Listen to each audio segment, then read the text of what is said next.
시간 때 하려고 했었던 비용 설명을 좀 먼저 해드리고 다음 진도로 나가겠습니다.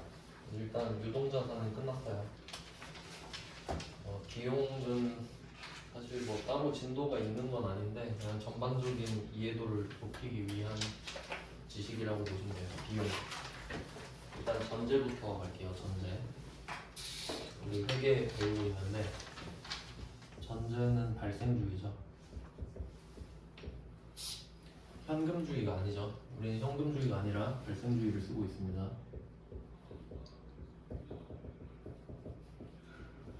현금주의는 현금이 들어왔을 때 적고 현금이 나갔을 때 적고 그렇게 하는 방식이고요. 가계부 생각하시면 되고, 그 다음에 발생주의 같은 경우는 사건이 발생했을 때 적는 겁니다. 그래서 그 현금주의의 결과물이 수입이랑 지출이라고 생각하시면 되고, 발생주의의 결과물은 수익 비용인 거죠. 그래서 오늘 일하고 퇴근할 때 수익이 발생한 거고요. 그리고 뭐 버스 탈 때도 비용이 발생하고 뭐 그런 거 말씀드렸었죠. 일단 전제 발생주의. 그래서 이때 수익 비용이 결과물이기 때문에 이때 수익과 비용에 대응하는 원칙이 있어요. 수익 비용 대응 원칙. 그러니까 발생주의가 전제가 돼야 수익 비용 이야기를 할 수 있는 거죠. 이 두 개가 대응이 되어야 한다라는 건데, 근데 수익이랑 비용을 생각해 보시면은 일단 수익 같은 경우는 찾는 게 별로 안 어렵습니다. 왜냐면 뭐 여러분도 그렇겠지만 돈을 벌 일이 거의 없거든요. 잘 없어요. 월급 받으면 수익이지 뭐 그런 느낌이라서 수익은 찾기가 쉬워요. 그냥 돈 들어오면 수익이잖아요. 물건 팔면 수익이고. 그러니까 엄밀히 따지면 우리 입장에서는 그 물건 파는 거밖에 수익이 없어요. 그러니까 수익은 쉽죠. 근데 문제는 비용인 거예요. 수익은 쉬워. 근데 비용은 항상 수익이 나와야 나올 수 있다 이런 거거든요. 매출 원가 할 때도 설명을 드렸었는데, 그러니까 비용이 단독으로 나올 수는 없어요. 왜냐하면 비용이라는 것 뜻 자체가 수익을 내기 위해 쓴 돈이니까. 그러니까 전제 자체가 그렇게 돼버리니까 비용은 혼자 나오는 게 말이 안 되거든요. 그래서 취득 부대 비용 배울 때도 용어는 취득 부대 비용이잖아요. 용어 자체는. 근데 비용은 아니지. 자산으로 처리했잖아요. 그러니까 실제로 쓰는 용어랑 회계 기준이 다르다라는 겁니다. 그러니까 우리가 실제로 쓰는 비용이라는 그 말 있잖아요. 그게 회계 기준엔 안 맞을 수도 있다는 거죠. 그 정도 차이가 조금 있는데, 이제 그 비용을 언제 잡는지를 알려드릴게요. 3단계로 나눠서 볼 건데, 첫 번째가 직접 대응입니다. 직접 대응. 말 그대로 비용을 언제 잡을래거든요. 그러니까 지금 주제를 잘 생각하셔야 돼요. 비용을 언제 잡을 거야? 이렇게 물어보는 거예요. 질문, 대답.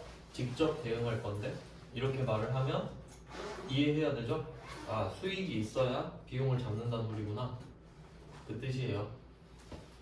비용을 언제 잡는지 이야기하니까 그럼 수익이 있을 때 그 비용을 직접 대응시킨다는 소리구나 이 말이에요. 그래서 예시 적을게요. 예시는 이게 파란색으로 적을 수도 있고 빨간색으로 적을 수도 있는데, 파란색으로 적으면 매출 원가, 어제 배웠던 거 매출 원가. 매출 원가는 파란색으로 지금 적었는데 요거에 빨간색에 해당되는 거는 상품 매출 원가, 제품 매출 원가인 거죠. 구체적인 개념. 그러니까 얘는 좀 약간 포괄적인 개념이고, 그리고 배웠던 게 판매 운반비도 있었죠. 판매 운반비,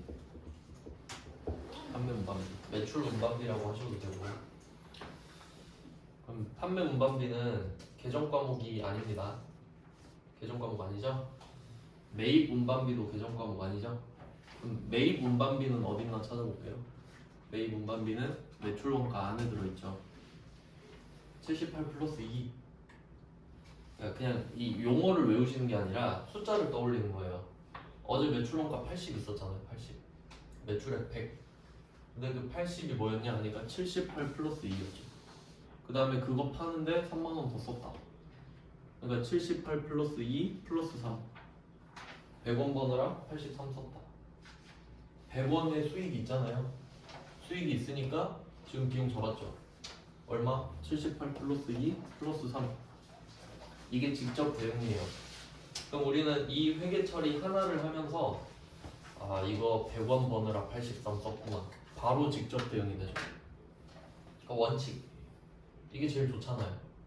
그러니까 회계 처리를 하나만 했는데 아는 거야. 얼마 벌었는지. 제일 좋잖아요. 제일 좋은 방법을 쓰겠죠 당연히. 그래서 어제 배웠던 게 이 직접 대응이에요. 근데 방법이 여러 개 있으면은 항상 방법이 여러 개 있다고 하면요. 첫 번째 게 원칙이에요. 그렇겠죠? 그럼 두 번째 거는 원칙은 아니겠죠. 그럼 예외가 되는 거고 자연스럽게. 그럼 두 번째부터는 이제 예외인데 두 번째는 기간 대응입니다. 기간 대응. 이건 아직 배우진 않았습니다.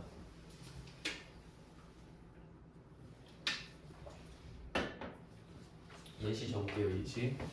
예시는 감가상각비입니다. 감가상각비는 뭐 파란색으로 적었는데 이름도 똑같아요. 계정 과목도 감가상각비예요. 같은 내용. 매출원가랑 비슷한 개념인데 기간 대응은 어떤 느낌이냐면 우리가 그 제품 팔고 상품 팔고 이런 거는 아주 중요한 거기 때문에 원가를 잘 찾아놓고 팔 때마다 대응을 시키는 거란 말이죠. 근데 기간 대응 같은 경우는 그게 안 되는 애들 있죠. 안 되는 애들. 예를 들어 자동차 한 대를 샀다고 해볼게요. 자동차. 뭐 아반떼 같은 거 하나 샀다고 합시다. 아반떼 프로를 뭐 한 3천 주고 샀다고 할게요.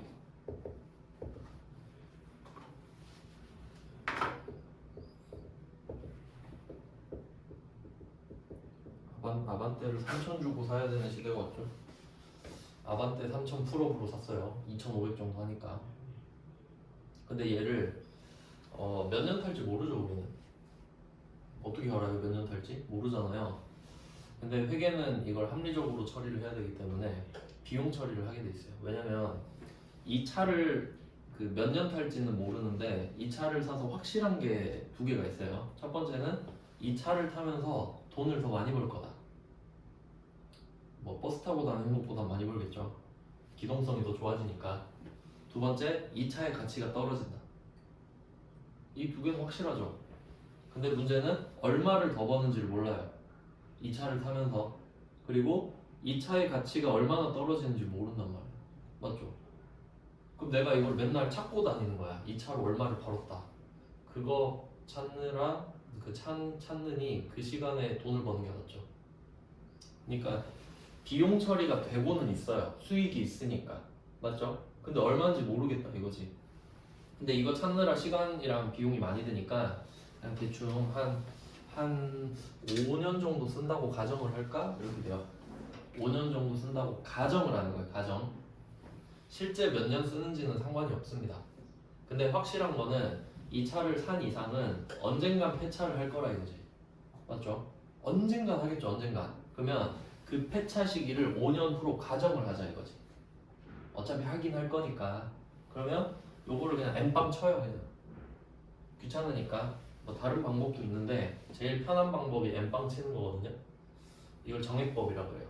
일정액을 감가를 친다고 해서. 참고로 감가상각은 가치가 감소한다는 소리예요. 가치가 감소한다. 그 자동차 이야기할 때 좀 그런 얘기 많이 하는데 그 예를 들어서 제네시스 같은 거 있잖아요. G80 요새 많이 보이잖아요. G80 그게 출고가가 한 7, 8천 정도 되는데 감가율이 어떻게 되냐면 그걸 한 4년 참고 기다리잖아요. 그러니까 8천에 출고된 한 7천, 8천짜리 차가 출고가 됐어. 근데 내가 이거 사고 싶어요. 그럼 8천 주고 사야 돼. 4년을 기다리잖아요. 그럼 4천에 살 수 있어요. 반값 되죠. 아, 근데 4년이 짧은 시간은 아니에요. 그 안에 차값을 벌 수도 있지 많이 버는 사람은. 근데 그만큼 가치 감소폭이 크단 소리입니다. 그러니까 보통 그런 경우를 제네시스가 G80이 4년이 지나서 4천이 된 거야. 그럼 신차가 8천인데 이거 보고 감가 개처맞았네? 개꿀이다 이렇게 말을 하는 거죠. 그런 거 사서 타면 되지. 번호판만 싹 바꿔갖고요. 네, 뭐 그런 게 있죠. 그러니까 그런 거를 실제 생활에서 감가를 맞았다 그런 거예요. 그 외제차일수록 감가가 크고 차가 클수록 감가가 커요. 왜냐면 가격이 커지니까. 비례적으로 그러겠죠. 얘 맞아봤자 1500 맞을 거 아니에요. 오히려 가격 방어가 잘 돼요. 아반떼 소나타는 사는 사람이 많아서. 그러니까 우리가 실제로 쓰는 감가라는 개념은 시가 개념이야. 맞죠? 시세가. 그래서 자동차 시장에 되게 특이한 이슈가 있었어요. 그 반도체, 자동차에도 반도체가 들어가잖아요. 요새는 자동차가 기계가 아니라 컴퓨터예요. 그쵸? 컴퓨터 장치가 더 많아요. 그러면 반도체가 필요한데 반도체 수급에 문제가 있었잖아요. 그래서 자동차를 못 만드는 거잖아요. 그래서 오히려 그 중고차가 더 비싼 시기가 있었어요. 그러니까 여러분이 돈이 있는데 차를 사러 갔잖아요. 안 파는 거야. 반도체가 없어서. 그럼 차 받으려면 2년 기다리세요 이런 거야. 근데 옆에 애가 난 새 차 나왔는데 제 차 한 300 더 주고 사실래요? 그럴 수도가 있잖아. 그러니까 중고차가 더 비싼 시기가 있었어요. 되게 특이한. 근데 실제 상황에서는 감가를 맞을 수도 있고 막 프리미엄이 붙고 그러잖아요. 근데 회계는 그런 거 없어. 회계는 내가 이 차를 3천 주고 샀죠. 그럼 3천짜리가 4천이 될 수는 없어요. 그냥 3천이야. 그리고 시세랑 전혀 상관없어. 그러니까 얘가 가격 방어가 잘 된다 그랬잖아요. 그러니까 여러분 아반떼 사서 새 차 사서 한 2년 타다 팔아도 거의 제값 받아요. 거의 그래요. 잘 관리하면은. 근데 여기선 그런 게 없지. 그럼 5년으로 나누면 1년에 600이잖아요. 그럼 얘는 그냥 2년 지나면 1200이 깎여 있는 거예요. 그냥. 그러니까 회계의 감가는 그런 거예요. 그냥 내 장부에서 깎는 거니까. 차이 아시겠죠? 그러니까 감가라는 표현을 일상생활에서도 쓰는데 일상생활에서의 감가는 시가 기준이야. 그러니까 오히려 역으로 P가 붙어버릴 수도 있지. 하지만 회계는 그런 거 없다. 무조건 내가 샀던 금액 기준 그리고 5년 이런 식으로. 그럼 이게 기간대응이죠. 가치가 얼마를 떨어지는지 몰라요. 근데 1년에 한 600 하자고 그냥. 1년에 600으로 하자고. 1년이라는 기간에 600을 쓴 걸로 하자고. 얼마 번지도 모르고 얼마 썼는지도 모르니까. 그러니까 얘는 차선책 느낌 나죠? 1번이 안 되니까 2번으로 내려온 거잖아요. 어쩔 수 없네. 이거라도 하자. 이렇게 된 거예요. 이건 유형자산에서 배웁니다. 유형자산. 아주 중요한 개념입니다. 왜냐면 이게 가상의 비용이기 때문이에요. 가상의 비용. 보통 회계를 안 배운 사람은 이걸 비용으로 안 잡아서 자기가 장사를 잘하는 줄 알아요. 그 가장 큰 실수가 뭐냐면 장사할 때 그 개인 사업 처음에 할 때 있잖아요. 어떻게 하냐면 자기 월급 있죠. 자기 월급을 안 빼요. 근데 좀 당연한 말 같죠. 아니 내 사업인데 내가 월급 안 받고 하면 되는 거 아니야 이런 생각을 한단 말이에요. 근데 그런 개념이 아니에요. 내가 이 사업을 안 하고 다른 데 가서 월급 받았으면 월급을 받았을 거 아니야. 그 개념을 비용으로 환산하는 게 사장의 월급이에요. 근데 자기가 사장이라고 비용을 안 잡는 거지. 그러면 원래 비용이 있는데 안 잡으면 이익이 커지잖아요. 그럼 자기가 장사를 잘하는 줄 안다고요. 이익이 남아. 그리고 감가상각비를 안 잡아요. 그러니까 예를 들어 카페를 차리면 그 커피 내리는 기계 같은 거 살 거 아니에요. 그럼 걔를 1000년만년 쓰진 않을 거 아니야. 그럼 걔도 감가상각을 해야 되거든요. 그럼 비용이 나오죠. 얼마가. 그러면 내 월급 감가상각비를 빼면 더 많은 돈을 벌어야 이익이 나온단 말이죠. 맞죠? 근데 그걸 안 잡아. 모르니까. 그러면 수치상으로는 이익이 크게 남죠. 그러니까 자기는 장사를 잘해. 근데 보니까 맨날 돈이 없어. 그 회계를 몰라서 그래요. 그러니까 도저히 이해할 수 없는 상황이 오는 거죠. 회계를 모르니까 그렇지. 그러니까 되게 중요한 거예요. 제 친구도 그 디자인으로 뭐 하는데 돈을 많이 벌거든요. 근데 얼마 버는지 모르는 거야.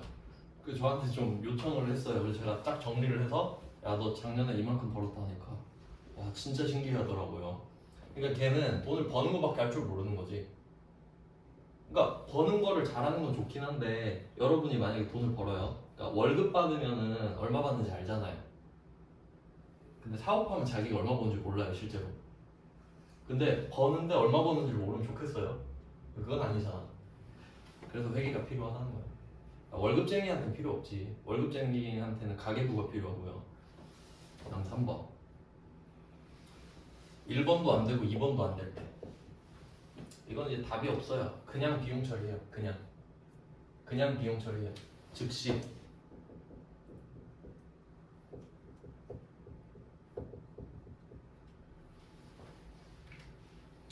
그러니까 이 방법은 원칙을 완벽하게 벗어난 겁니다. 말도 안 되는 거죠, 사실. 하지만 3번이 제일 많아요. 3번이 제일 많습니다.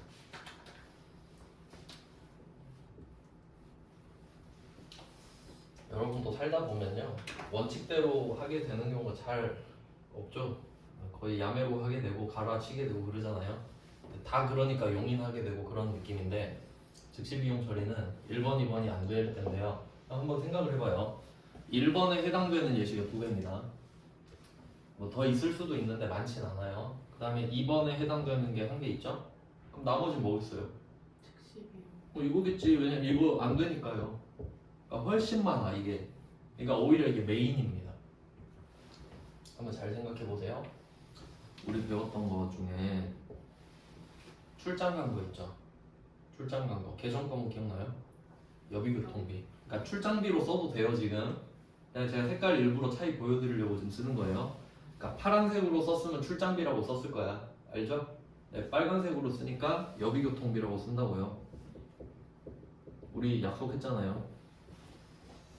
여비교통비. 생각해봐요. 출장을 가면 돈을 쓰죠. 그럼 출장 갔다 와서 얼마 벌었어요? 어떻게 알아 내가? 너도 모르고 나도 모르지. 그냥 좋다니까 간 거지 그냥. 그럼 비용 처리해야죠. 뭐 어떻게 돈을 썼는데 자산으로 할 순 없잖아. 그런 개념이에요. 또 뭐 있지? 접대비도 어때요? 내가 접대를 하고 왔어요. 그럼 이 접대하는 순간 얼마 벌었어요? 너 어떻게 알아? 그럼 광고 선전비는 길에다 찌라시 뿌렸어요. 막 사탕이랑 휴지 나눠주면서 돈 썼죠? 그럼 이거 해서 얼마 벌어요? 몰라. 다 몰라. 알 수가 없어요. 다 모르는 것들 뿐이에요. 사실 보면 절대 알 수 없다고 다. 그러니까 얘는 나머지 전부 다라고 보면 돼요. 그러니까 우리가 비용 처리하는 것들 있죠. 아, 다 3번이구나 생각하면 되지. 근데 이게 달라요. 여러분이 회계를 막 배우다 보면요, 그냥 막 하다 보면은 막 그냥 진도 빼고 기출 돌리다 보면은 감이 와요. 그냥 비용 처리하네. 아, 이건 비용이고 이건 자산일 것 같다. 그런 감이 오거든요. 그러니까 그 감으로 하는 거랑 체계를 잡고 하는 거랑 다릅니다. 그러니까 딱 보고 아 얘는 1번, 2번을 제껴서 3번으로 와서 즉시 비용이구나 이렇게 생각하는 거랑 다르다고요. 그건 그렇죠. 네, 이렇게 생각하셔야 돼요.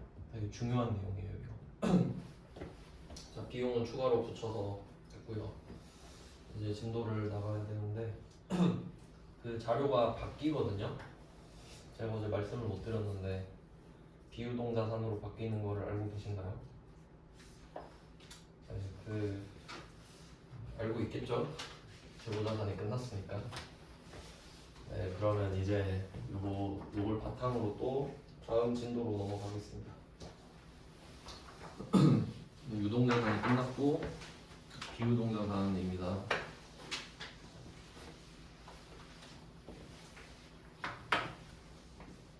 별로 어렵지 않죠.